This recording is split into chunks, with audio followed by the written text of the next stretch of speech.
Ei, Josiane, Boa noite, tá joia? tudo na paz e você? Tudo, tudo. Acabei de entrar, falei assim, deixa eu já ir cumprimentando o pessoal e o Matheus já chegou, rapidinho. É uma alegria muito grande estar aqui com vocês, Tá com joia? Eu você.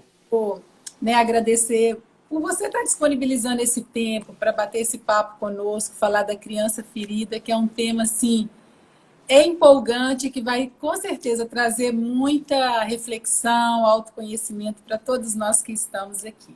Então, assim, é uma gratidão imensa você estar trazendo, né, assim, essa live de forma gratuita, esse seu conhecimento, tá? Imagina, para mim é uma alegria, é uma honra muito grande. Faz parte da nossa missão, enquanto Grupo Alma, enquanto instituição, levar a luz do autoconhecimento, a luz dessas descobertas para as pessoas, para iluminar, para as pessoas olharem através da luz do sol. Quando nós enxergamos através da luz do sol, né, a gente tem uma visão mais coerente da realidade. Quando nós enxergamos na escuridão, a partir da escuridão, nós acabamos criando fantasmas. Né? Então, nosso propósito é esse, trazer a luz do sol para as pessoas enxergarem a sua realidade tal como é, se libertar daquelas questões que mantêm a gente preso, né, preso ao passado.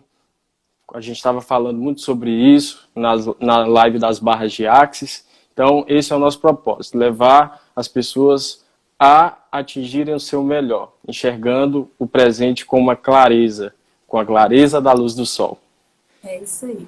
Então, gente, o Matheus já esteve conosco aqui na semana passada, falando sobre Enneagrama, as 9 personalidades. E aí, hoje, ele está trazendo esse tema da criança ferida. E aí, eu vou pedir a vocês que, se puderem compartilhar com amigos que a live começou, coraçãozinho, para que mais pessoas saibam que nós estamos ao vivo e venha participar conosco, porque é um assunto muito, muito bacana, que vale muito a pena estar aqui e ter a oportunidade de repente, fazer até alguma pergunta. Aproveitando a presença do Matheus ao vivo conosco aqui e está fazendo alguma pergunta de interesse pessoal. Então, gratidão a cada um Perfeito. de vocês que já está entrando e colaborando aqui conosco nessa divulgação. É Então, isso vamos aí. falar da nossa criança ferida para que possamos, então, acessar e ser a criança feliz.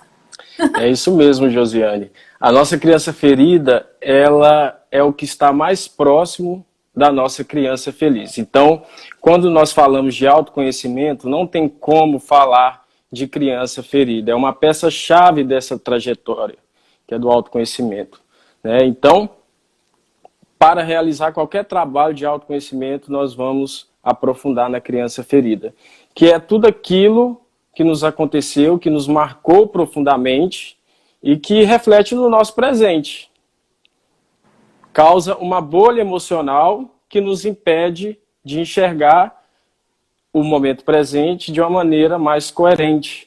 Então, enquanto a gente não olha para essa criança, acolhe essa criança, nós acabamos ficando presos a realidades que aconteceram lá atrás e nos impedem de conseguir continuar o nosso curso da vida, né? A nossa missão. Todos nós temos uma missão neste mundo. E enquanto a gente não se libertar dessa parte que nos joga para trás, que nos impede de avançar, a gente não consegue, né, seguir o nosso sentido da vida. E é Então, pode interessantíssimo, falar. porque quando fala da criança ferida, você volta para perceber e fazer a mudança, acessar a sua verdadeira essência. E muitas pessoas, quando a gente às vezes começa, isso já aconteceu comigo, começa a falar alguma coisa da sua criança ferida, algo que ocorreu. E aí, às vezes, quando eu comecei nesse processo de autoconhecimento, que eu falava assim, não, mas eu quero falar, eu quero acessar, porque eu quero tirar isso de mim, eu quero limpar isso para poder viver o agora, né? Assim, com leveza, com alegria, reconhecendo que aquilo, o que ocorreu no passado, aconteceu, faz parte da minha vida, mas não comanda mais a minha vida. E às vezes as pessoas chegam e falam assim, Josiane, mas você volta lá no passado, para de falar alguma coisa, para de falar isso, porque às vezes você vai sofrer. Eu falei, não, eu não estou sofrendo. Eu estou percebendo, reconhecendo. E aí eu gostaria que você falasse isso, porque às vezes a pessoa não quer falar do passado. Aí eu fico pensando, será que é uma negação? Ou se realmente não quer acessar, né? Colocar pra gente, porque quando fala da criança ferida e no resgate, você precisa ir lá, não é isso? Sim. Na realidade, Josiana, a gente não tem aquela necessidade de retornar ao passado. É lógico que, por exemplo, na terapia de renascimento, nós vamos acessar esses conteúdos e ressignificar, né? Mas não é obrigatório. A gente pode conseguir fazer um processo de acesso à criança ferida sem lembrar do que aconteceu, Ah, né? bacana. Então, o importante é a gente entender como essa criança reflete no momento presente, sentir isso, né? E lidar com isso. Às vezes, nós não sabemos lidar com essas feridas e aí nós não conseguimos avançar, não conseguimos alcançar o nosso equilíbrio, né? E esse contexto de criança ferida me faz lembrar muito de um poema de Fernando Pessoa, que diz o seguinte: a criança que eu fui chora na estrada, deixei ela ali quando vim ser quem sou, mas hoje vendo que o que sou é nada, quero ir buscar quem fui onde ficou. Então, como que o Eneagrama entra nessa história? Ele entra como um itinerário para te mostrar em qual lugar da estrada você deixou essa criança ferida para então reencontrá-la e ser novamente a sua essência. É porque a nossa criança feliz, ela está próximo da nossa criança ferida, as duas são a mesma pessoa, porém um estado, a criança feliz é um estado anterior à criança ferida, é um estado de essência, e nós precisamos chegar até a criança ferida para então alcançarmos a criança feliz, que é a nossa essência. Então, é essa que é a jornada do Eneagrama. Olharmos para essa criança, acolhermos e resgatarmos quem realmente éramos em essência. Porque antes da nossa personalidade, nós tínhamos uma essência. É aí que entra a dimensão espiritual do Eneagrama. Antes de aflorar a personalidade, antes de acontecer o airbag da personalidade. Porque a gente acha que essa personalidade ela esteve condicionada a uma experiência. É a experiência da infância que faz formar a personalidade, mas não é isso. Há uma predisposição para se inaugurar aquela personalidade. É como se fosse uma sementinha. A personalidade ela vem como um gatilho que é acionado diante de uma circunstância específica. Então não é a circunstância que forma a personalidade, é a circunstância que causa o gatilho para a personalidade. Por que eu faço a comparação com o airbag? Desculpa, eu recebi uma ligação aqui, vou até ativar aqui o acesso guiado para não ser incomodado. Por que eu faço uma comparação com airbag? A personalidade ela é um airbag que é acionado. Por quê? Se a gente for considerar o airbag do carro, ele é acionado...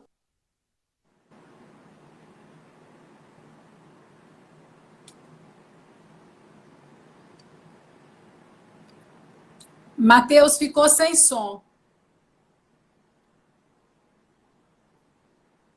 Tá sem som.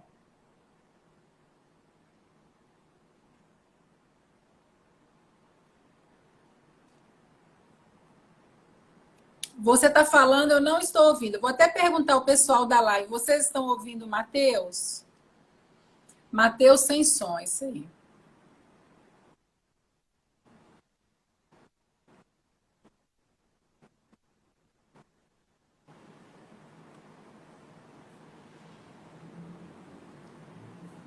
Aí o Matheus saiu, ele com certeza vai retornar para continuar transcorrendo sobre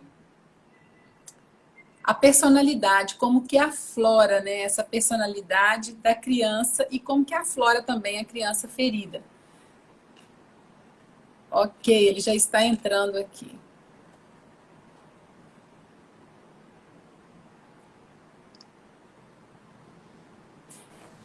Eu já... Oi, Josiane, voltei. Pois é, eu falo que esse assunto é muito empolgante. E você que tem todo esse know-how, você faz favor de ficar quietinho aí. Então vamos continuar. Como eu estava explicando, a personalidade ele é um airbag. É um airbag que em algum momento vai ser acionado. Não é o acidente que cria o airbag. O acidente aciona o airbag, não é verdade? Isso. Então a nossa personalidade segue no mesmo ritmo, no mesmo raciocínio. Ela está ali, adormecida, e diante de uma situação, ela vai ser aflorada. Quando nós nascemos, nós recebemos um pacote que nós chamamos pacote da existência. Esse pacote, nós recebemos nele a essência, que representa a emanação divina, que representa a manifestação do ser superior, ou do ser metafísico, ou do universo, ou do fio de Deus. Né? O importante é entendermos que a essência é o que nos liga com a realidade maior, que une o micro com o macro. Eu divino. Então, isso, a essência representa isso. E aí nós temos os instintos. Os instintos, eles vêm harmonizados. Quando a gente faz o Enneagrama, na segunda e terceira etapas, a gente aprofunda nos instintos. Os instintos são energias ancestrais que Padre Domingos, que é o nosso professor de Enneagrama, que nós fizemos a formação, ele fala que os instintos é a voz dos antepassados ressoando nos nossos ouvidos os segredos de sobrevivência. Então, os instintos, eles se referem a, inclusive os instintos, ele é baseado por Freud. Freud escreveu sobre os instintos de autopreservação, que é para a nossa preservação da vida, sobrevivência. O instinto sexual, que é para a reprodução, que nos leva em contato com uma só pessoa, um para um. E o instinto social, que é a nossa capacidade de se relacionar com o meio, com os grupos, com as outras pessoas. Então, nesse pacotinho da existência, nós recebemos essa essência, que é emanação divina, os instintos e a personalidade como uma sementinha.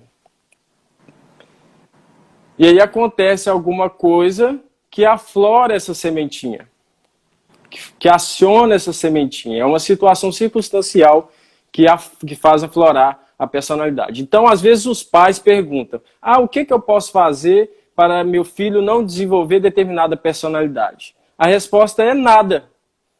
Por algum motivo, Deus, ou o transcendente, ou o universo, quis que em determinado tempo da história nascesse um tipo com determinada essência e com determinada personalidade, pronta para ser aflorada. Então, existe assim uma criança, dependendo assim, as marcas maiores em uma que outra, porque dependendo do que essa criança recebe nessa faixa, né, de 1 a 7 ou de 1 a 12 anos, se recebeu mais amor ou se foi um ambiente mais conturbado,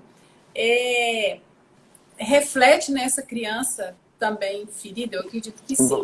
Vai refletir, Josiane, mas quando a gente fala de personalidade, já é uma predisposição. Então significa que o tipo 8, em algum momento, ele vai sentir aquela ferida do tipo 8 e aquilo será acionado. É uma energia potencial que já está presente na criança desde quando ela nasceu, como uma determinação divina. Porque para determinada personalidade, para determinada essência, nós temos uma personalidade correspondente. Isso, quando nós aprofundamos o Enneagrama, nós entendemos, né, que quanto mais eu distancio da minha personalidade, eu vou aproximando da minha essência, entende? Então, é algo que já foi nos dado. É interessante. Às vezes nós temos irmãos que viveram o mesmo ambiente, mas desenvolvem personalidades diferentes. Entende? Entendi. Que é a essência que você traz, o gatilho vai ser acionado independente da quantidade, independente. Né, do estímulo, né? Da quantidade do estímulo. Pode ser uma situação muito pequena, muito sutil, onde a criança percebe que faltou. Né? Então, a personalidade, ela surge quando a criança entra no limite. Como que nós iremos entender isso?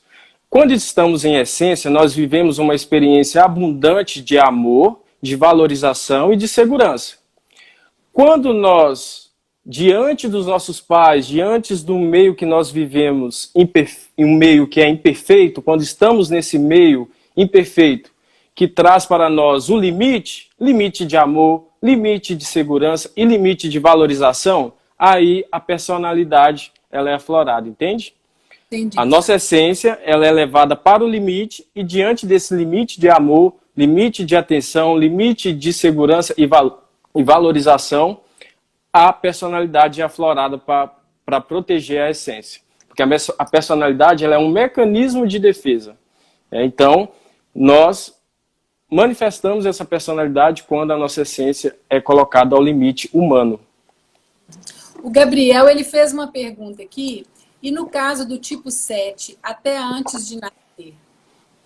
Exatamente. O Gabriel é meu amigo, obrigado pela sua presença, Gabriel. Isso nós vamos aprofundar depois, mas é super interessante ele fazer esse comentário, porque a criança ela recebe os afetos desde a concepção. Então nós vamos ter algumas personalidades que vão desenvolver esses mecanismos desde o útero materno. E tem uma coisa interessante, Josiane, nós passamos por todas as sensações dolorosas das 9 personalidades em algum momento da nossa infância. Só que uma delas ficou fixada. Por quê? Por causa da essência. A essência está ligada à personalidade. É importante a gente entender isso. Não é a circunstância em si que faz formar a personalidade. Existe uma energia ali já localizada. Né, do ser, do divino. Isso, exatamente. Que vai realmente se consolidar, independente dele transitar nas outras personalidades. Isso. E é super interessante, porque o Eneagrama ele dá um norte a respeito da nossa missão. Eu vou te dar um exemplo pessoal. Né? Eu, enquanto tipo 5, aquela personalidade que tudo acontece na cabeça, que não tem aquela energia prática, que prefere ficar distante, que tem dificuldade de relacionar, que tem dificuldade de tirar tudo aquilo que sabe e jogar para fora. Né? Se eu tivesse permanecido nessa energia da minha personalidade ao escolher minha profissão, porque eu comecei como profissão de TI, eu sou formado na área de TI, se eu tivesse ficado dentro daquela realidade da personalidade, se eu não tivesse decidido a minha missão, a minha profissão a partir da minha essência, eu teria permanecido no TI até hoje. Só que eu fiz o Eneagrama, descobri que a minha essência é ir de encontro às pessoas, é colocar as coisas em práticas, é liberar tudo aquilo que eu tenho. Aí eu escolhi a minha carreira como terapeuta para me aproximar cada vez mais da minha missão, que é sair do castelo e estar próximo das pessoas. Então, aí a gente enxerga um viés muito maior do que simplesmente descobrir personalidade. A gente percebe um nível de missão. É isso que é a parte mais bonita do Eneagrama. Quanto mais nós aprofundamos, mais da nossa missão, mais da nossa essência, nós nos aproximamos. Porque aí você também vai percebendo realmente a sua potencialidade, a sua capacidade, o que você pode realmente, o que você tem na sua personalidade e dons que você pode realmente investir mais, ao invés, né, de continuar na limitação, seguindo naquilo que você imaginava que poderia ser. Então é interessante que o Eneagrama vai te abrir esse caminho para você potencializar, né, as suas qualidades, as possibilidades que estão disponíveis para você de repente, que você de repente nem acessaria se você não tiver esse autoconhecimento ou saber que personalidade é a suas reações. É muito interessante a pessoa entrar nesse processo, né, Matheus? Com certeza. Eu te falo, eu sou apaixonado pelo Eneagrama, foi amor à primeira vista e foi uma transformação gigantesca e continuo tendo transformações. Nós aprendemos com o Eneagrama que é um processo que nós vamos vivendo e aprofundando e nunca nós seremos bons o bastante. Sempre há o que melhorar. né? E sempre há o que perceber, sempre há o que mudar, e é isso que é o bacana do processo. E agora, Josiane, eu já vou avançar um pouco o assunto para a gente já entrar na parte das crianças feridas, senão a gente não vai conseguir concluir hoje, porque são 9, né?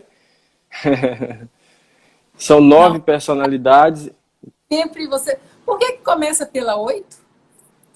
É Normalmente, porque começa falando do 8 e agora na criança ferida também do 8. É porque o 8, ele faz parte da inteligência prática.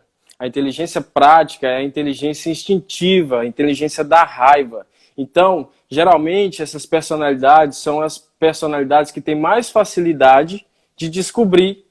E aí todo mundo começa nessa energia de raiva, nessa energia de instinto, e aí todo mundo fica naquela expectativa. Então, por isso que a gente começa pelos práticos. Se a gente fosse começar pelos racionais, nossa senhora, a energia ia começar baixíssima. Então, Baixíssima. Então, por isso que a gente sempre começa pelos racionais, entendeu? Então, vamos lá. Então, Para nós da criança ferida do tipo 8. Antes de entrarmos nessa criança ferida, eu vou explicar só mais um detalhe. Nós falamos do airbag da personalidade. Esse airbag, ele pode acionar do 0 aos 7 anos. A maioria deles acontece nesse intervalo, de 0 a 7 anos. E quando aflora, o que acontece? O que acontece com a criança naquela situação? Ela percebe, ela usa os 5 sentidos dela para perceber a situação. E aí, essa percepção que ela tem diante dessa situação gera nela um sentimento. Então, a criança percebe, desenvolve nela um sentimento, e aí ela vai ter uma reação. Essa reação, poderemos dizer que seria o mecanismo da personalidade. Então, é assim que se forma o processo da personalidade, o airbag, né?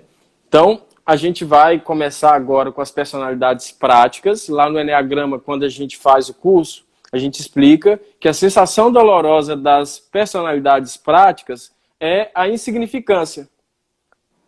O que significa? Eu não tenho valor.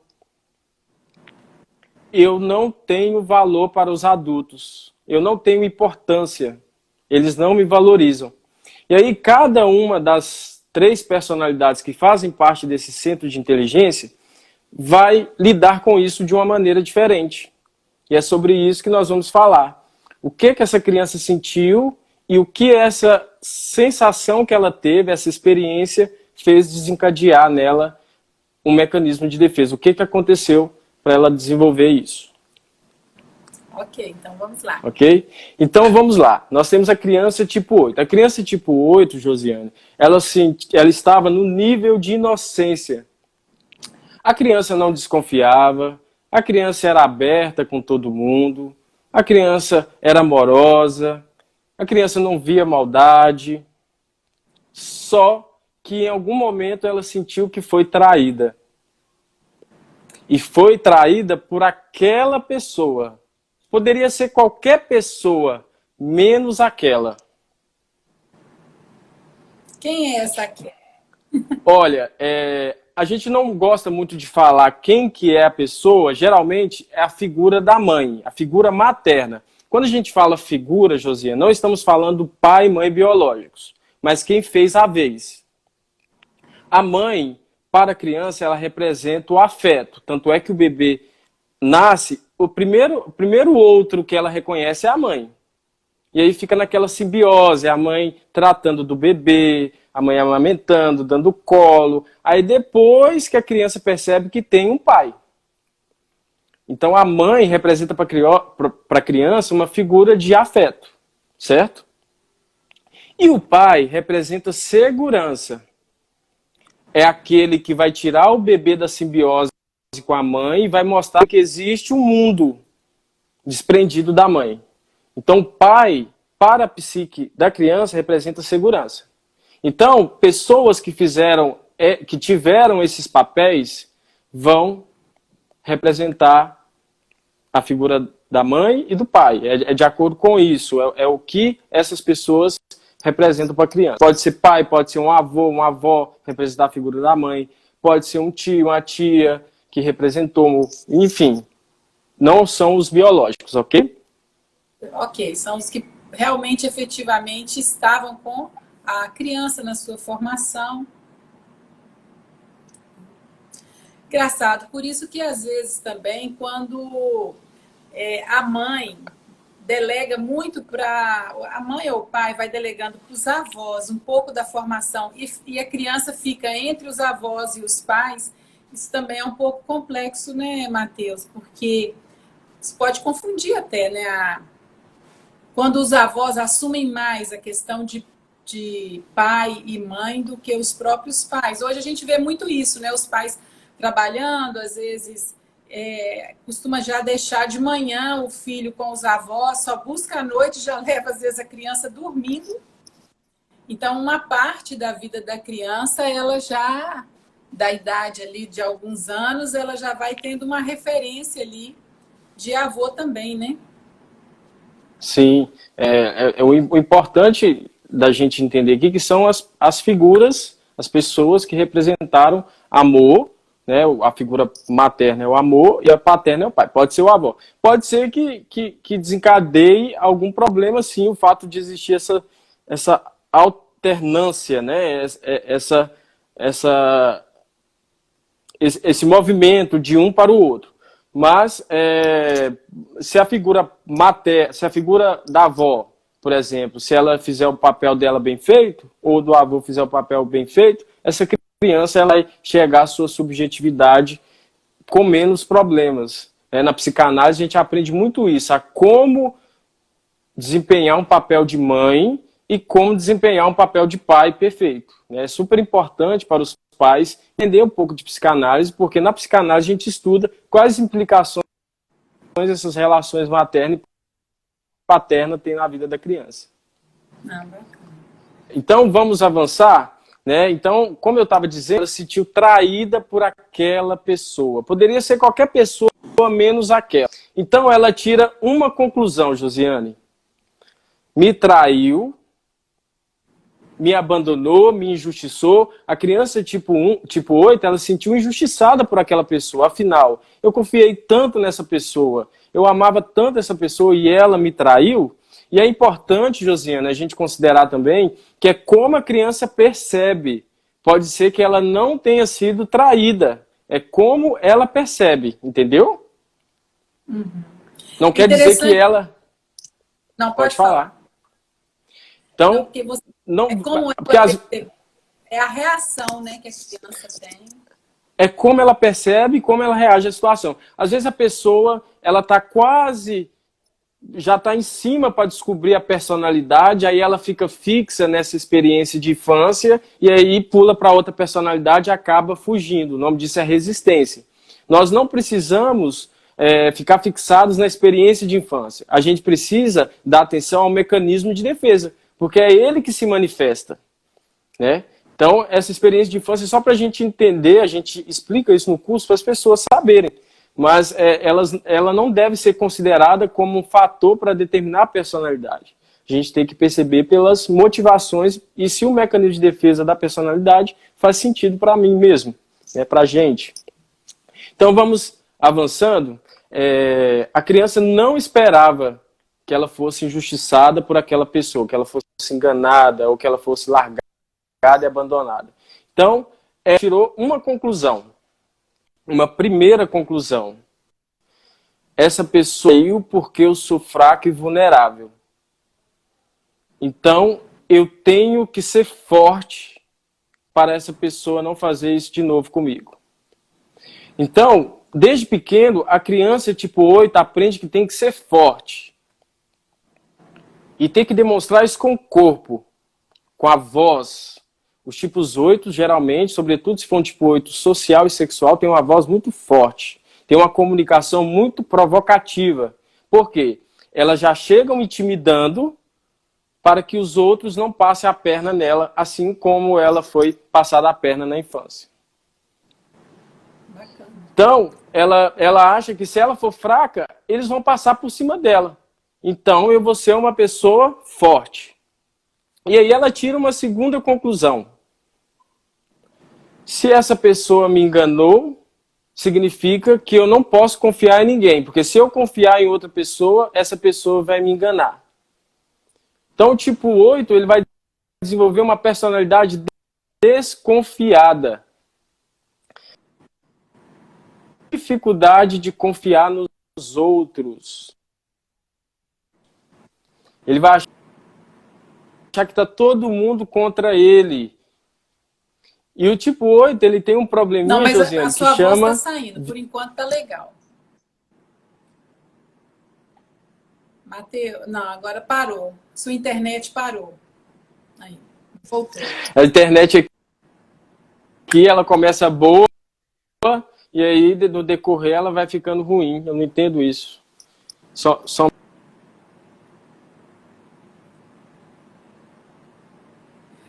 Mas é tanto conhecimento, tanta informação, que aí a internet quer sacanear um pouquinho com a nossa live, né?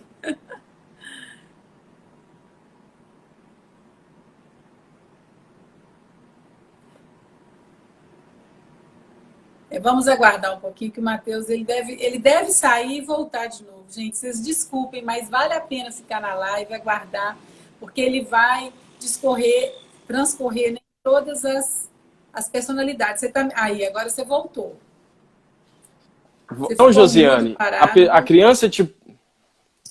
Então, a criança tipo 8, ela internaliza isso, que não pode confiar em ninguém. E aí ela chega no lugar e já está desafiando, já está... E aí ela entende que ela tem que colocar uma imagem de respeito. Ela tem que impor uma imagem de respeito, porque só assim os outros não serão capazes de enganá-la. As pessoas têm que ter medo do tipo 8. Ele tem essa necessidade de fazer medo nas pessoas. E tem essa vingança preventiva. Então, o tipo 8, ele não vinga se ele for atingido, ele vinga de maneira preventiva. Ele ataca antes de ser atacado. E às vezes você vai... Exatamente, às vezes você vai conversar com o tipo 8, ele já está com aquela agressividade com você, sem te conhecer, e aí geralmente a primeira impressão do tipo 8 é extremamente negativa por causa disso.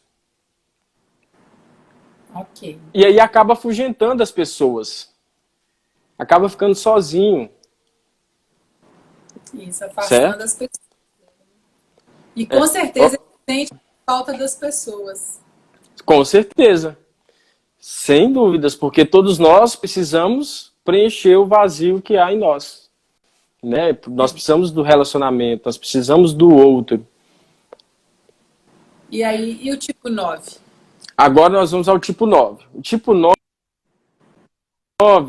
também prático, porém ele vai ser extremamente o contrário do tipo 8. A criança tipo 9, ela sentiu desconsiderada. Ela sentiu que os adultos não valorizavam ela.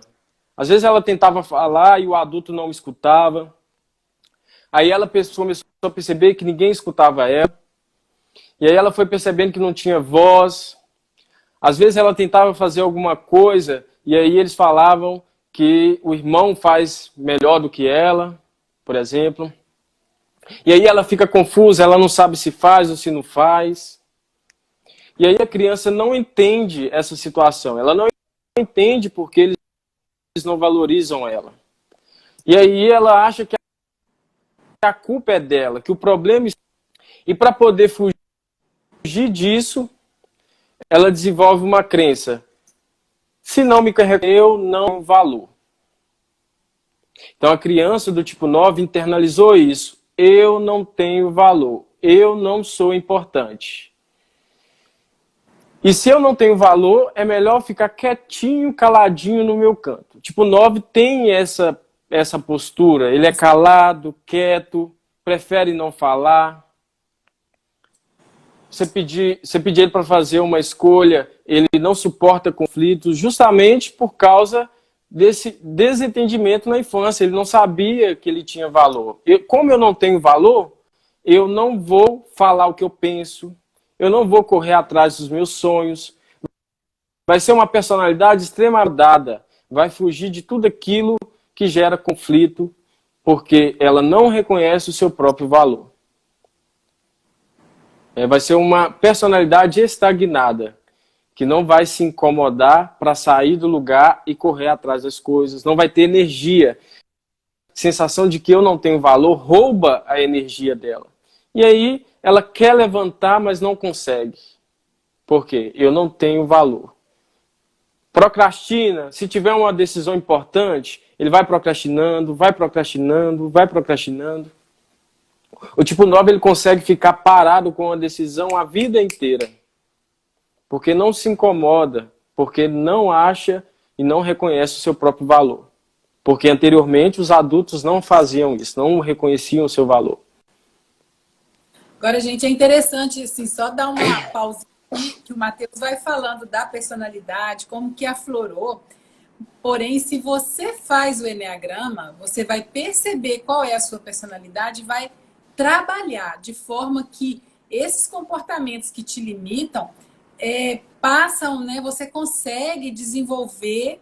Aí já a gente entraria no assunto, mas é só para o pessoal não ficar aqui. Não, então eu sou essa personalidade e pronto, eu sou isso e acabou. Não, não é isso. Não. Na verdade, o diagrama vai te ajudar a você reconhecer a sua característica e a desenvolver, né, as suas asas, as suas capacidades, e você, ok, você reconhece que a sua personalidade é essa, mas você não está preso a isso para chegar na sua essência. Eu só quis dar esse parênteses, porque senão a pessoa já fala assim, uau, então eu sou isso. Não, mas aí você entra para o eneagrama que você vai conseguir perceber e mudar isso, né? Exatamente. Que é, Pois é o que aconteceu lá na infância e como isso reflete na... E pode melhorar, né, Marcos? Sei. Exatamente. Então vamos lá. Então, então agora nós vamos para o tipo 1. O tipo 1 foi uma criança, teve a mesma sensação dolorosa de insignificância, eu não tenho valor. E essa criança, tipo 1, ela se sentiu cobrada. Às vezes ela escutava assim, menino bonito não faz isso. Não faça isso porque é feio.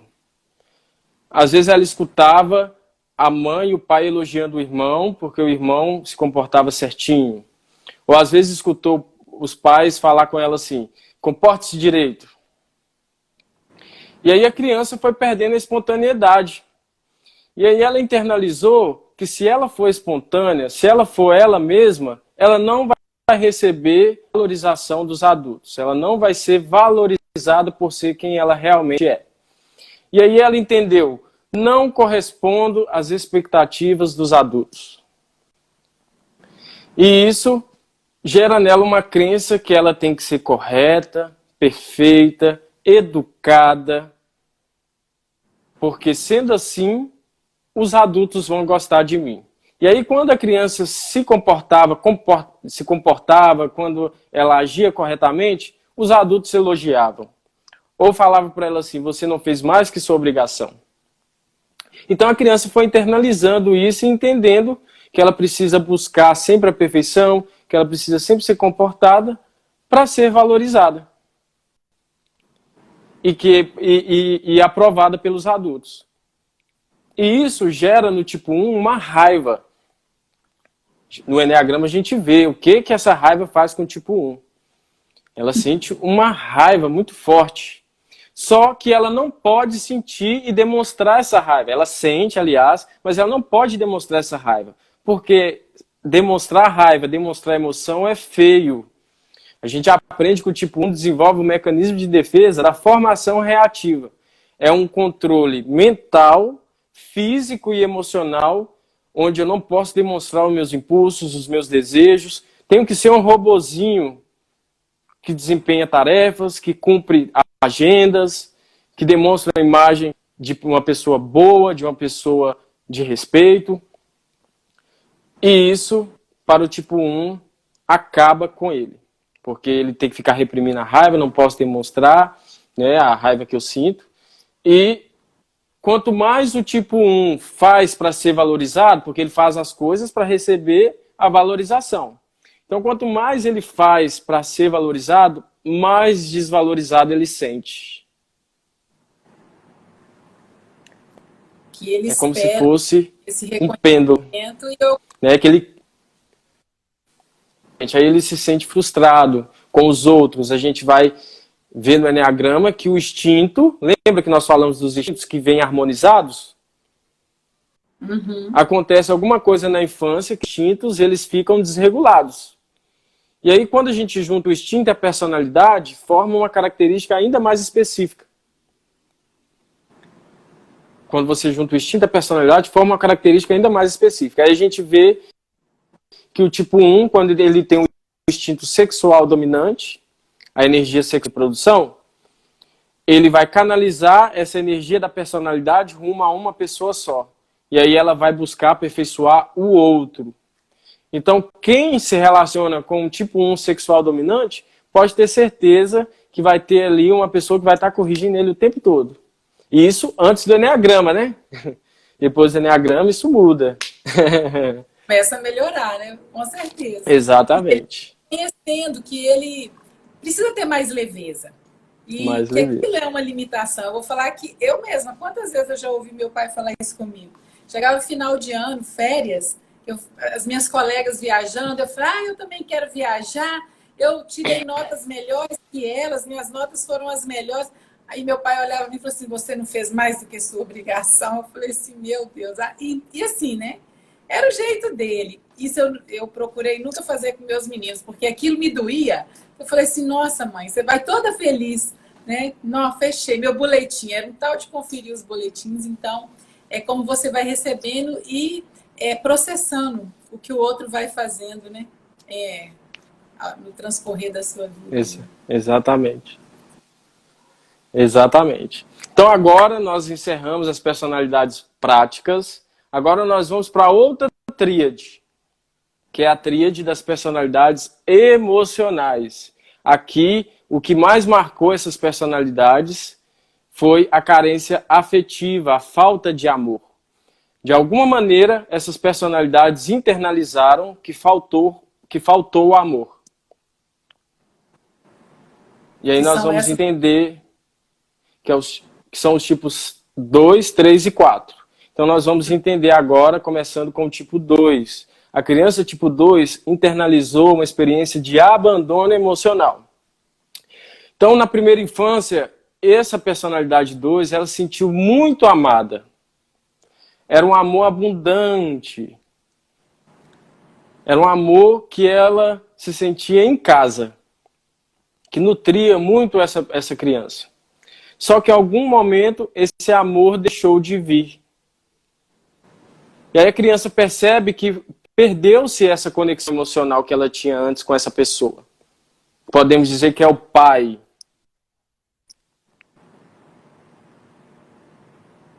Criança tipo 2 tinha uma conexão muito forte com a figura paterna.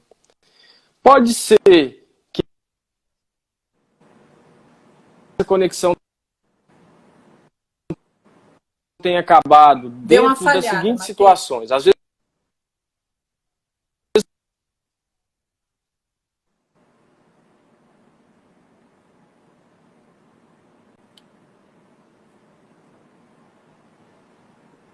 eu não sei se você está me ouvindo, Matheus, mas aí, agora voltou. Parece que vai voltar.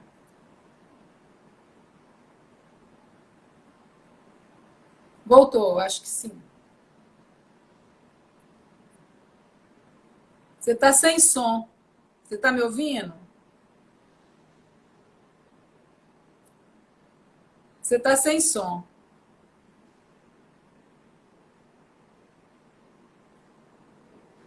Gente, só mais um minutinho. Vamos aguardar. Não saiam, porque Matheus já está voltando.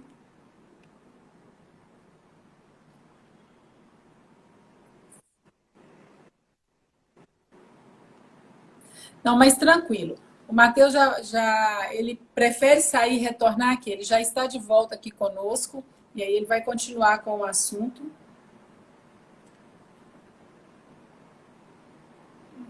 Ele caiu de novo.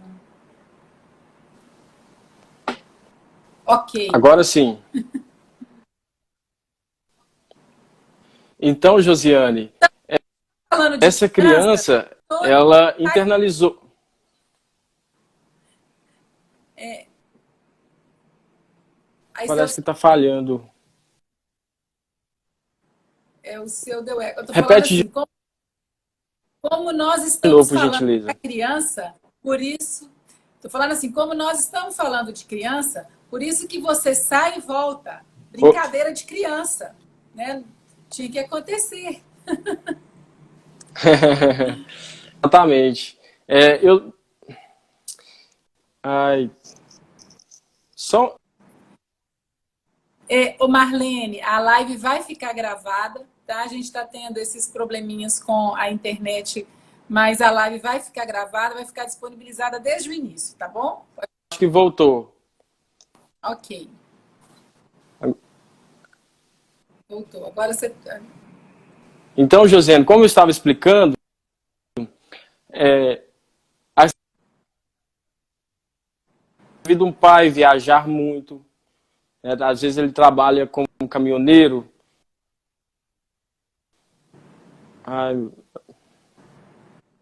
Às vezes ele trabalha como caminhoneiro, viaja muito, se internaliza o abandono. Às vezes o pai, ele era marido da mãe, às vezes larga a família e vai viver com outra família. Isso também pode desencadear na criança tipo 2 uma experiência de abandono. Então, o que aconteceu? Ela sentiu o abandono e isso gera uma raiva na criança. A criança fica com raiva daquela situação. E por sentir raiva, ela acaba sentindo uma culpa. Ela acaba se culpando por aquela situação ter acontecido. E aí ela sente a necessidade de reconquistar a pessoa. Ela pensa, o que eu deixei de fazer? Aonde eu errei? E aí essa criança, ela vai atrás dessa pessoa em busca de reconquistar esse amor que ela tanto gostava. E aí ela pensa em fazer de tudo para agradar essa pessoa, fazer de tudo para reconquistar essa pessoa. E aí, de alguma maneira, essa pessoa reconecta com ela. Ela sente que essa pessoa conseguiu reconectar com ela. E aí ela gera uma crença de que eu tenho que ser bom, eu tenho que despertar sentimentos agradáveis nas pessoas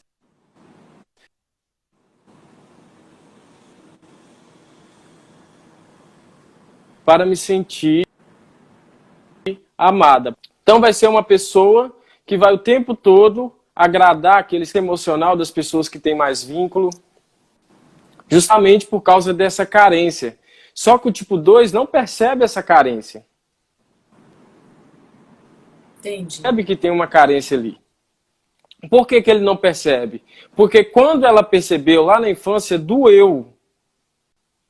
Então, ela vai desenvolver o mecanismo da repressão das próprias necessidades para não entrar nessa carência. Então, ela vai ser um cara sem saber que é carente e que está o tempo todo ajudando aqueles que ela gostam, com medo daquela experiência de abandono acontecendo. E aí o tipo 2, ele vai esquecer das suas próprias necessidades, literalmente. Vai ter vergonha de pedir. Vai ter uma dificuldade de receber ajuda. E aí nós vamos aprofundando lá no curso, o pecado de raiz do tipo 2 é o orgulho. Ou seja, eu sou de todos, todos dependem de mim e eu não dependo de ninguém. É assim que ele pensa. Não posso depender de ninguém. Então é isso que aconteceu com a criança tipo 2. Bacana. A gente observa que é como se interpreta, como a pessoa vai interpretar as experiências, né, de cada um interpreta. E assim, é interessante como você falou no início, você tem irmãos, recebem de repente o mesmo tratamento e por serem personalidades diferentes, cada um, a essência, né, diferente, vai desenvolver uma personalidade. Tem até uma história de um pai que ele trabalhou muito, comprou 2 bicicletas, eram gêmeos, e aí ele deu no Natal bicicleta a mesma para os 2 filhos. Para um filho ele deu branca e para o outro ele deu uma vermelha, por exemplo. A mesmo preço. O que ganhou a branca falou, uau, que maravilha, meu pai gosta de mim. A que ganhou a vermelha falou assim, poxa vida, meu pai não gosta de mim, ele me deu uma bicicleta vermelha. Então, assim, como que cada um, tem essa história, como que cada um percebeu o mesmo ato de forma diferente. Provavelmente quis dar a bicicleta de cor diferente para não misturar, para que cada um ficasse com a sua. Então, é por aí. Como que ali já vai aflorando o que você traz dentro de você. Né? Exatamente. É assim mesmo que acontece. Então, os pais não precisam ter medo. Ah, o que eu tenho que fazer para meu filho não desenvolver determinada personalidade? Eu expliquei isso antes, volto a repetir, isso é muito importante. Às vezes os pais se culpam muito. É lógico que os pais têm uma parcela de responsabilidade na criação dos filhos, não é isso que eu estou dizendo.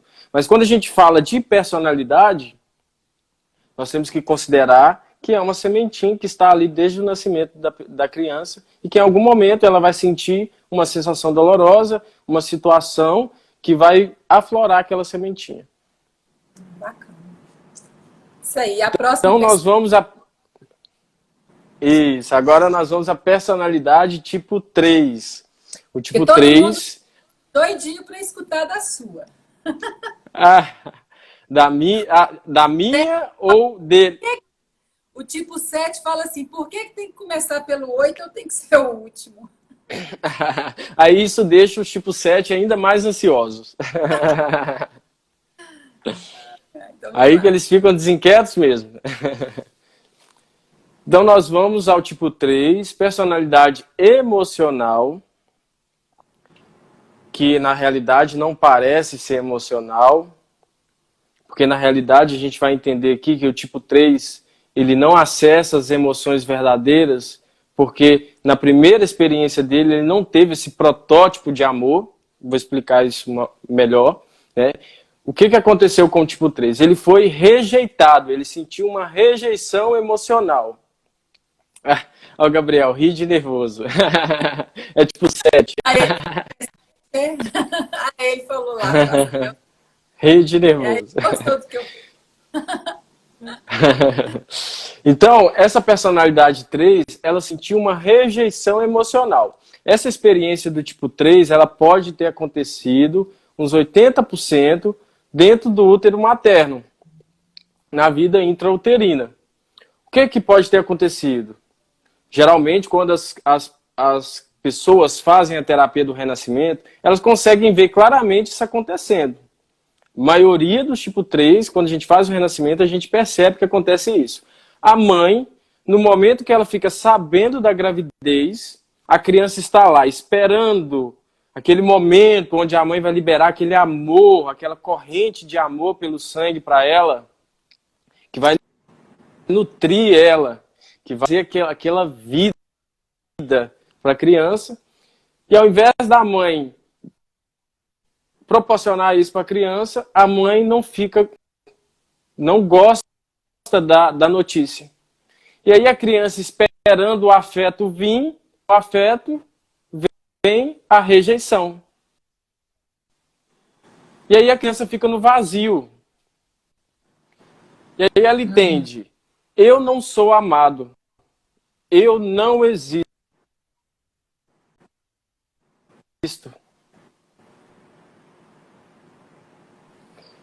E aí ela fica assustada com isso.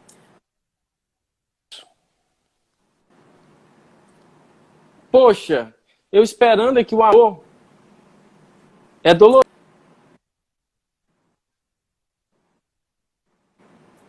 para criança. O seu som está de novo travando. Ela sente como se não existisse. Daí? Aí agora voltou. Voltou. Falei que a criança pela experiência vazio. E aí a criança pensa, eu não vou ficar parado aqui. Eu vou fazer alguma coisa para eu ser visto, para eu ser admirado e elogiado. A criança tipo 3, ela não tem esse protótipo de amor, ela não teve esse protótipo naquela primeira experiência, onde a mãe fica sabendo fica sabendo da notícia de que está grávida.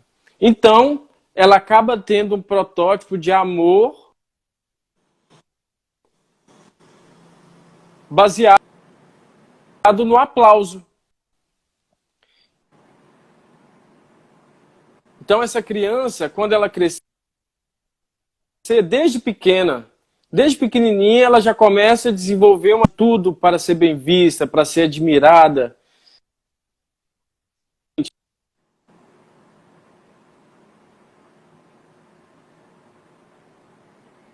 Darem valor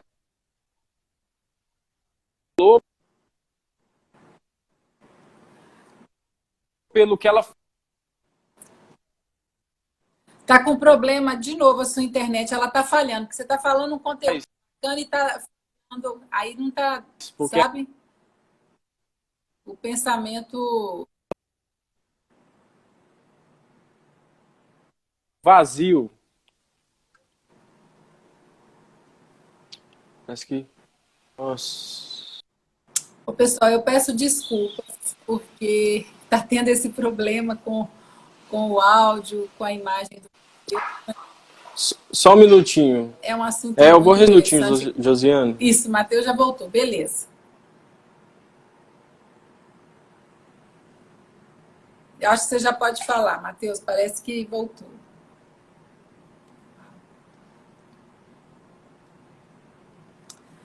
Mas vamos vibrar que vai dar certo, né?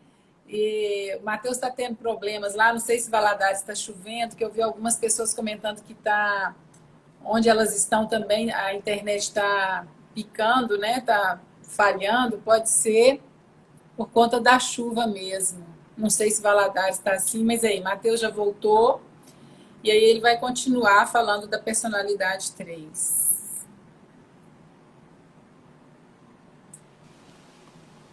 Ô, Carmen, mas o Matheus voltou e a live vai Voltando, continuar. Josiane. É isso aí.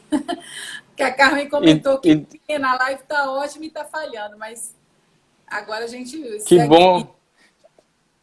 Que bom que está todo mundo gostando. Obrigado a todos por estar nos acompanhando. É um conteúdo muito bacana mesmo. Então vamos continuar o nosso raciocínio. A criança ficou no vazio. E aí ela entendeu, eu não vou ficar parado aqui. Eu vou buscar fazer alguma coisa. Eu não vou ficar aqui nesse vazio. Então o tipo 3 vai ser uma personalidade que o tempo todo vai buscar realizar algo para preencher esse vazio. E ela faz algo para receber o prestígio. Ela entende que quando ela é elogiada, e admirada e vista, ela está sendo amada. Então esse que é o auto-engano do tipo 3. O tipo 3 é uma personalidade do auto-engano. Por quê? Acha que realizando, que fazendo seus empreendimentos, que cumprindo os papéis, ela, para ser bem vista, ela vai desempenhar papéis que garantem ser visto. Ela pode até falar uma mentira, uma boa mentira. Ela consegue convencer você de qualquer coisa que ela quiser. Tem uma lábia muito boa. Falam a verdade e a mentira ao mesmo tempo. Quando o tipo 3 está num nível muito, muito ruim de consciência, está numa situação não muito saudável, ele pode fazer isso. Vive o auto-engano, ele se perde nos papéis. É aí que entra a vaidade. A vaidade do tipo 3 é ele buscar o tempo todo os papéis e não contactar com as suas realidades internas. Ele é frio, porque na realidade ele demonstra uma imagem de alguém amorosa, mas ali é um teatro. Então, dói quando você descobre também, hein? Sim, e geralmente no Enneagrama tem poucos tipo 3. Por quê? Tem coisa melhor para fazer. Eles vão estar fazendo alguma coisa que garante sucesso, prestígio, que alguma coisa que traga resultado, porque Enneagrama não é um assunto muito interessante, não é um assunto que vai me trazer prestígio, que vai me levar a alcançar meus objetivos de sucesso. Entende? Entendi. Vai ser um empreendedor. E políticos. São extremamente políticos. Eles conseguem transitar em diferentes classes sociais com muita facilidade. A roupa que o ambiente pedir, ele veste. É, Também duas vantagens, vamos dizer assim, né? é uma vantagem porque, por se tratar de uma personalidade que tem foco no objetivo, o que precisar fazer para alcançar esse objetivo, ele vai fazer. E a motivação disso, preencher o vazio. Só que ele não, vamos dizer, ele não aproveita quando ele alcança o objetivo. Ele já quer mais e mais e mais. Alcançou o objetivo, ele já quer outro. Alcançou o sucesso, ele já quer outro. Alcançou outro prêmio, já quer outro. E aí vai ser a personalidade que tem a fixação do desespero. E isso a gente aprofunda lá no curso. Eu estou aprofundando demais no 3 e a gente tem ainda 4 personalidades. Então vamos avançando. Então vamos ao tipo 4. Tipo 4, ele viveu uma experiência muito parecida com a do tipo 2. Bem semelhante, porque ele também teve uma experiência de amor abundante. Foi uma pessoa muito amada. E esse amor fazia o tipo 4 se sentir especial. Era um amor que fazia ele se sentir diferente, especial. Só que esse amor vai embora e ele fica na carência. Alguma coisa acontece que esse amor vai embora, ela sente, ela internaliza que o amor foi embora. E aí ela sente, e ela vive essa experiência de abandono, essa carência, e aí ela entende, ninguém me ama mais. E se não me amam mais, significa que eu não tenho valor. A minha fonte de amor secou. Então, se essa fonte de amor secou, significa que eu não tenho valor. Essa foi a fixação do tipo 4. Ele achou que o problema estava nele. Uhum. Então ele entende, se alguém que me ama não me ama mais, eu não sou suficientemente significativo. Eu não tenho valor. Eu não sou especial. Essa que foi a fixação dele. Ninguém me ama porque eu não tenho valor e isso gera uma melancolia na criança. A criança começa a mergulhar naquela melancolia, naquele desânimo. Ninguém me ama, ninguém me quer, ninguém me chama de meu amor. E aí a criança sente como se estivesse morta. Como se a vida não tivesse mais sentido, porque aquele amor que eu tanto gostava, saudade de algo que eu tinha. É a interpretação da criança. E aí, de vez em quando, essa criança, mergulhada nesse desamor, mergulhada nessa melancolia, nessa tristeza, nesse desânimo, de vez em quando ela sente uma emoção forte. E essas emoções fortes que ela sente de vez em quando, faz ela despertar um estado de uma sensação de estar vivo. Então, quando a emoção forte vem, a criança sente como combustível. Uhum. E aí ela vai desenvolver uma personalidade que procura a vida toda por emoções fortes. Então podemos dizer que o tipo 4, ele é uma personalidade que o tempo todo busca viver emoções fortes para se sentir vivo. E aí vai procurar notícia ruim, notícia que deixa triste, porque a tristeza é uma emoção forte. E quando eu sinto a tristeza, eu me sinto vivo. Ela vai adorar aqueles programas do Datena. Tipo 4, quando vai lembrar do passado, ele vai lembrar só das lembranças ruins. Dificilmente o tipo 4 vai trazer para você uma lembrança boa. Ele vai direcionar a atenção dele para o que falta. Para quê? Para manter essa melancolia que mantém ele vivo. Vai ser uma personalidade... E lembra que a personalidade se sentiu original com aquele amor? Uhum. Quando era criança feliz, ela se sentiu original com aquele amor? Então, hoje, o tipo 4 ele vai o tempo todo buscar ser original, ser diferente. vai ter um olhar muito apurado, um olhar muito particular diante do mundo, por causa dessa originalidade. Ele vai ter um olhar muito, muito particular, um olhar artístico. Entende? Então eles vão ter essa originalidade. Eles vão se sentir originais. E aí o tipo 5 que o Lucas já está pedindo aí para você falar? Ah, o tipo 5. Tipo 5, para quem não sabe, eu sou tipo 5, né? Então podemos dizer que eu... Essa é a que você... Nada melhor... Essa o Padre Domingos... Até os detalhes. Isso, exatamente. O Padre Domingos fala que nada melhor que um tipo 5 para falar do tipo 5. Só ele que sabe o que ele sente. Mas por que eles falam isso? Porque é uma personalidade que fica muito presa no castelo. E que não manifesta emoções. Ele sente, mas não manifesta. Então você olha para o tipo 5, é uma incógnita. Você não sabe se ele está feliz, se ele está triste.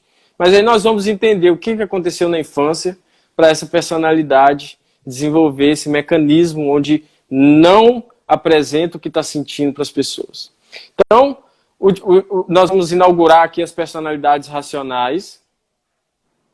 São personalidades que sentiram a sensação dolorosa de incapacidade.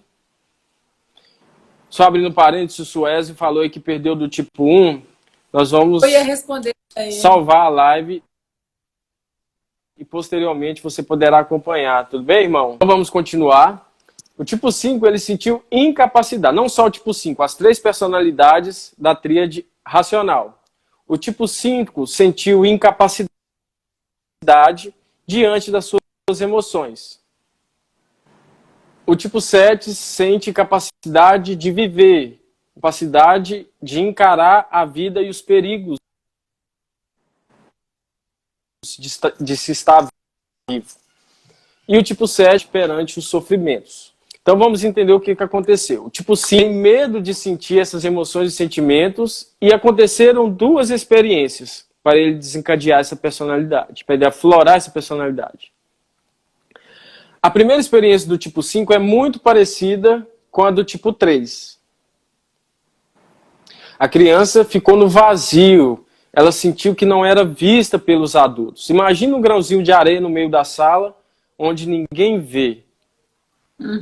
Ninguém percebe que ele está ali. Ele se sentiu invisível e ficou num vazio. Ele nem dá afeto para ele. É como a criança internalizou, gente. Não significa que ela não recebeu afeto. É como ela internalizou. É como se a criança não existisse, assim como o tipo 3 sentiu que não existia. E aí ela tira uma conclusão. Não adianta esperar nada de mim, porque de fora não vem nada para mim. Tenho que aprender a viver no modo economia. O tipo 5, ele vive no modo economia. E ele entende que ele pode viver sem esperar nada de ninguém. Ele não cria expectativas. Então, se ele está no relacionamento, ele não cria expectativas em cima do cônjuge, não cria expectativas em cima das pessoas, porque ele aprendeu a ser assim lá na infância, porque os outros não enxergavam ela. Ele esperou afeto e não veio.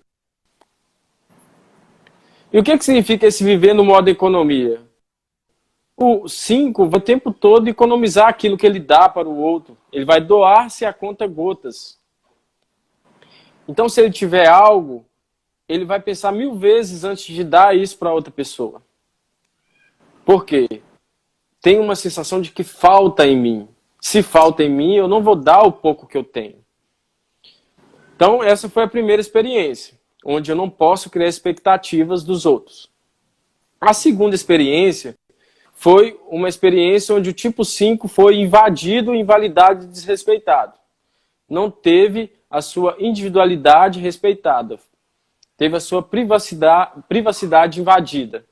Imagina o grãozinho de areia lá no meio da sala e todo mundo passando por cima dele. não enxergam e ainda passam por cima e ainda invadem ele. Uhum. E isso gera uma raiva na criança. A criança sente raiva e se assusta com essa raiva. Ela fica assustada, ela não imaginava que tinha isso dentro dela.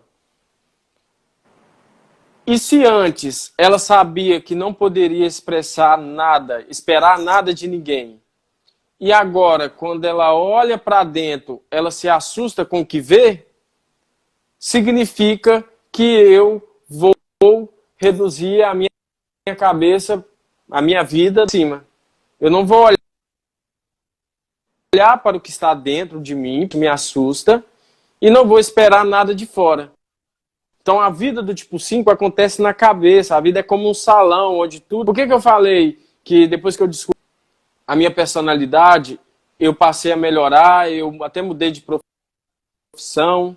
Por quê? Porque eu descobri que a minha profissão fazia eu ficar cada vez mais visionado nesse castelo. E que para eu alcançar o meu equilíbrio enquanto ser humano, eu tinha que ir para o mundo. Eu tinha que me relacionar com as... Eu tinha que ajudar as pessoas. Porque o tipo 5 na personalidade, ele pensa só nele. Que bacana isso, hein, Matheus? Isso é o autodesenvolvimento, né? O desenvolvimento e o querer contribuir. Isso é fantástico, você conseguir sair, né, desse processo. A sua internet falhou, por isso que eu continuei É uma falando. bolha emocional que gera, né? Sim. Ótimo. E o tipo... Então a criança ela fica no mental. E aí ela desconecta do corpo físico e faz uma contenção de seus sentimentos. E aí se torna, desculpa, o mais racional do Eneagrama.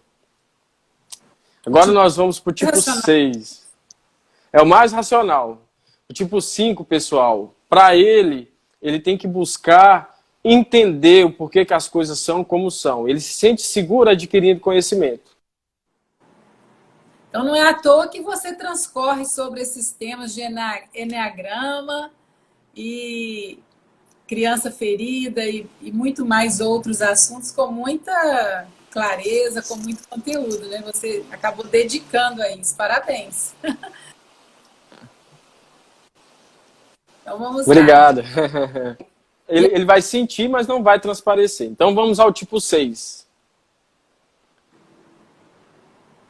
O tipo 6 foi uma criança que desenvolveu o medo existencial. Só pelo fato de existir, já gera no tipo 6 um medo. Insegurança. É a personalidade que a insegurança paira em volta dele. E essa personalidade, na infância, ela tinha uma forte ligação com a figura do pai. Lembra que eu expliquei que o pai tem uma imagem, tem uma representatividade de segurança? Então, pessoal, peço desculpas, acontece que eu estou com a garganta um pouco irritada, e aí, às vezes, eu dou uma agarrada, falando muito, né? Mas a gente já está quase terminando, só faltam 2. Então, o tipo 6, o tipo 6, ele tinha uma forte ligação com a figura do pai. A figura do pai, ela representa segurança. Imagina uma criança segurando a mão do papai.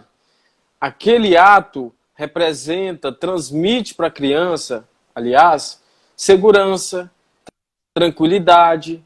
Pode ser qualquer coisa, que eu tenho uma pessoa aqui para me proteger. Independente do que aconteça, tem alguém maior para me proteger. Posso ficar tranquilo, posso ficar em paz. Porém, em algum momento, quebrou-se essa relação.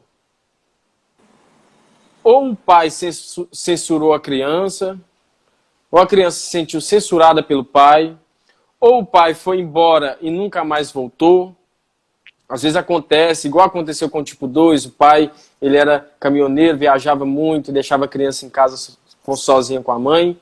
Às vezes o pai abandonou a família e foi para outra família. Às vezes é uma situação muito sutil, onde o pai deixa a criança cair, aí ela entende que sofreu a quebra dessa segurança, dessa relação forte de segurança. E aí a criança foi censurada, foi castigada, e às vezes a criança não sabia, não entendia por que ela foi castigada. Às vezes o pai bate na criança só porque ela pegou alguma coisa e derrubou no chão, e aí a criança não sabia que não podia fazer aquilo, e aí o pai bate na criança e ela entende que aquilo ali foi uma traição, foi uma censura. Então, por que eu dou esses exemplos? Para a gente entender que são situações sutis também. Não quer dizer que foi algo muito traumático que aconteceu, que marcou a criança. A gente não tem como saber o que vai marcar a criança. É a percepção dela, é a subjetividade dela. Então, o tipo 6, ele ficou em dúvida quanto a essa figura.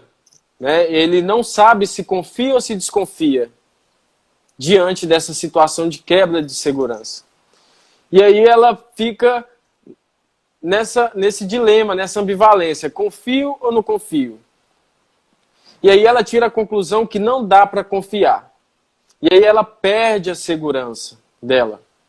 E aí ela entende, estou só. E se eu estou só, estou vulnerável e desprotegido. E se eu estou vulnerável e desprotegido, pode acontecer qualquer coisa ruim a qualquer momento.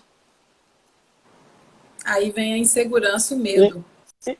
Isso, aí ela se sente incapaz perante o mundo, porque a qualquer momento alguma coisa ruim vai acontecer. E aí vem a ansiedade. E aí a criança desenvolve um mecanismo de defesa da projeção. Tenho que preparar todos os cenários possíveis na minha cabeça. Tenho que me manter precavido, tenho que me preparar. Tenho que me prevenir diante de tudo que possa acontecer. E aí vai viver aquela angústia. E aí quanto mais insegurança o tipo 7 sente, desculpa, o tipo 6, né? O tipo 6, isso. Ele já é inseguro. Aí diante da situação, vem mais insegurança, aí ele paralisa. Geralmente no Enneagrama, um dos recursos, eu aprendi isso com o Padre Domingos, um dos recursos para se identificar um tipo 6 é perguntar se ele se sente paralisado diante de uma situação nova, diante de uma situação de perigo. Primeiro vem uma paralisia, e aí vem sintomas físicos, taquicardia, sudorese, as pernas tremem.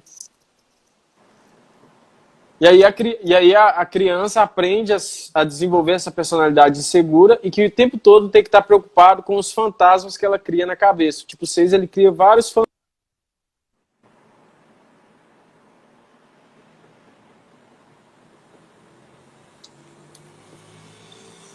Travou de novo. Não sei se você está me ouvindo, Matheus, mas travou. Essa internet. Parece que voltou? Voltou. Tá ótimo. Não, mas aí... Então vamos lá. Terminamos o tipo 6. Alguma dúvida, algum comentário?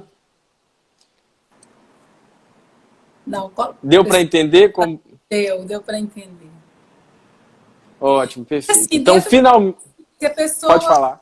Ouve essa questão, né, reconhece essa questão do medo, da insegurança, quando ela também vai desenvolvendo as suas asas, vai percebendo os seus, né, que ela pode sair disso. E aí começa a ter esse autocontrole, começa a perceber e vai expandindo e a vida vai fluindo. Então é muito interessante conhecer verdadeiramente essas personalidades e saber que tem remédio para isso. Não precisa ficar preso a isso, não, né? Não é desculpa. É você também sair disso, dar desculpa do que você é para não mudar ou não acessar e ter um pouquinho de trabalho, né, vamos dizer assim, mas para você verdadeiramente ser mais do que você pensa ser. Exatamente. Por exemplo, a gente estava falando aqui do tipo 6, o Enneagrama apresenta para o tipo 6 a virtude da coragem. Então, o tipo 6 descobre que existe essa possibilidade dentro dela, existe essa essência da coragem. Né? E a coragem significa agir com o coração. Então, às vezes, o tipo 6 olha para o medo e aí fica paralisado. E ao invés de agir com o coração, ele age com a mente.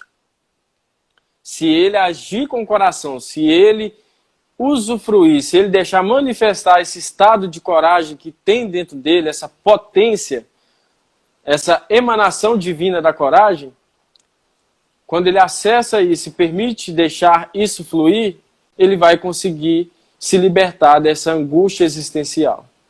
Então é esse que é o viés do Eneagrama, é um viés profundo, onde nós descobrimos qual que é a nossa virtude. Para cada personalidade existe um vício mental, um vício emocional.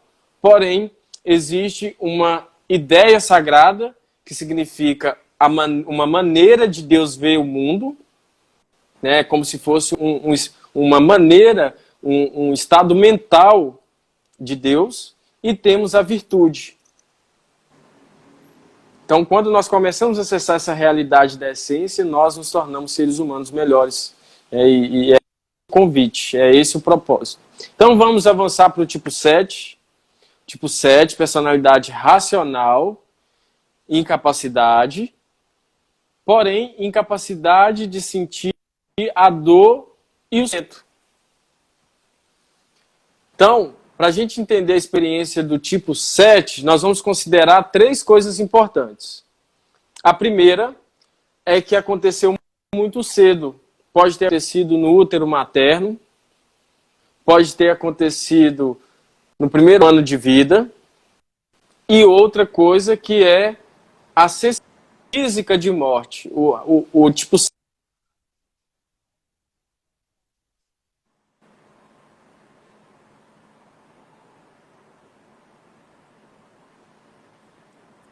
A sua internet, Matheus, paralisou de novo.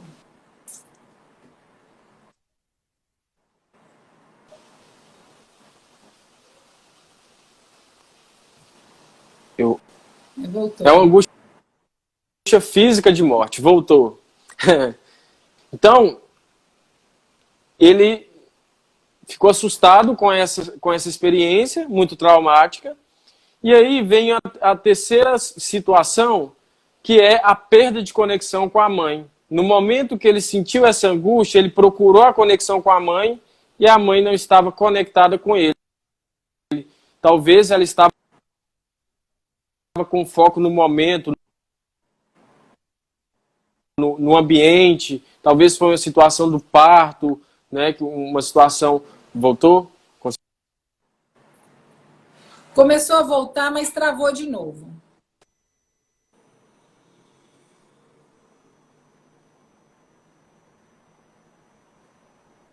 Tá paralisado você, mas parece que vai cair. Ah, não, voltou.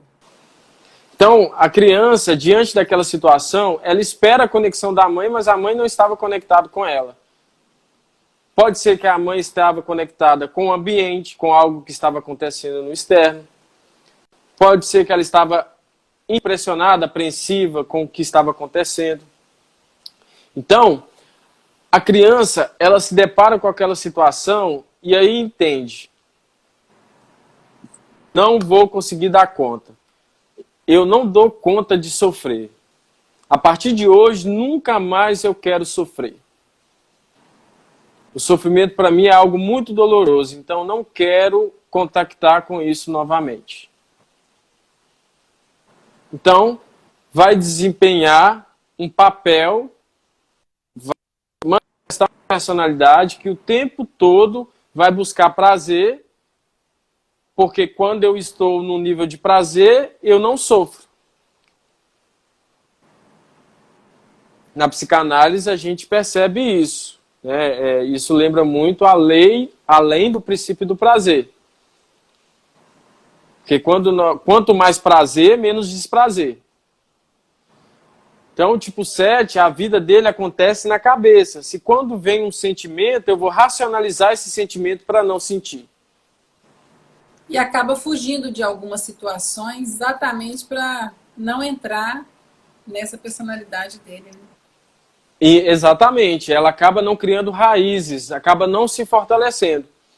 Então acontece muito do tipo 7 ter uma perda e quase morrer. Às vezes um parente morre, uma pessoa que...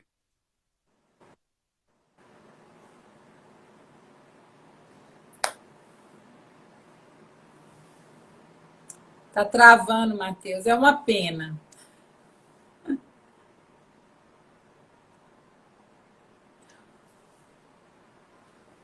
Olha, gente, a internet do Matheus...